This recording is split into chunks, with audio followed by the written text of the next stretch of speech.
3 constats, 3 livres et 3 réponses. Premier livre que je vous invite à parcourir. Il a été écrit par Patrick Artus il y a quelques mois et il s'appelait « Et si les salariés se révoltaient ?» Et ce livre insiste sur un phénomène qui est celui de la bipolarisation du marché du travail. En résumé, vous avez une montée de la paupérisation, notamment dans les services aux particuliers, où en moyenne, les non-salariés gagnent 1 530 € par mois. Et de l'autre côté, un sentiment que les revenus du capital, par exemple aux États-Unis, ont augmenté 22 fois plus vite depuis 2000 que les revenus du travail. C'est un premier constat, et c'est évidemment un premier élément qu'il faut prendre en compte avant de juger la politique publique.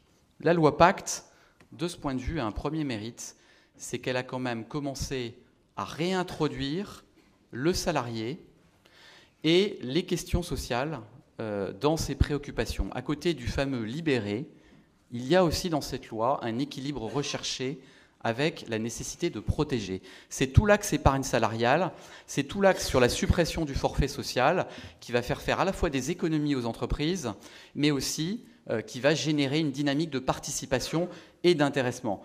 Mon deuxième constat et mon deuxième livre, c'est celui de Raphaël Glucksmann, L'ère du vide.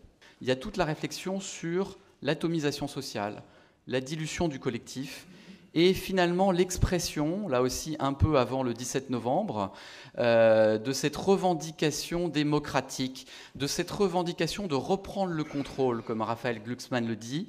Deuxième constat, deuxième réponse, la loi Pacte, c'est aussi une première tentative importante, après la loi République numérique, pour faire de la co-construction.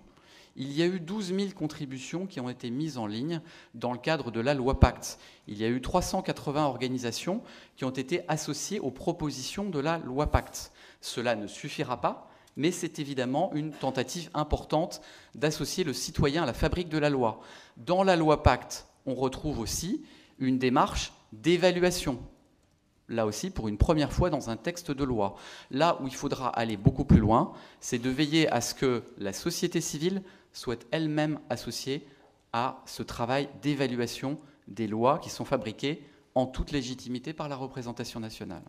Troisième livre, troisième constat, et probablement un débat caché, celui qui n'est pas encore apparu de façon surprenante dans l'épisode des Gilets jaunes, c'est le risque de relégation digitale. Je veux insister sur ce terme parce que nous vivons tous une révolution technologique qu'autour de la table, chacun mesure, mais pas forcément dans ses conséquences en termes de risque de fragmentation, là aussi, sociale et numérique. Bien sûr que la révolution technologique va apporter de nouvelles opportunités, elle va permettre de développer l'innovation, de gagner en productivité et donc, in fine, de créer des emplois. Oui, mais la vérité est de dire qu'une partie importante de la population ne sera pas en mesure d'être au rendez-vous de la révolution digitale. Tout le monde ne parviendra pas à élever son niveau de qualification à la hauteur de ce que suppose la révolution digitale. Ça, c'est le troisième livre, c'est Yuval Noah Harari, Les 21 défis pour le 21e siècle.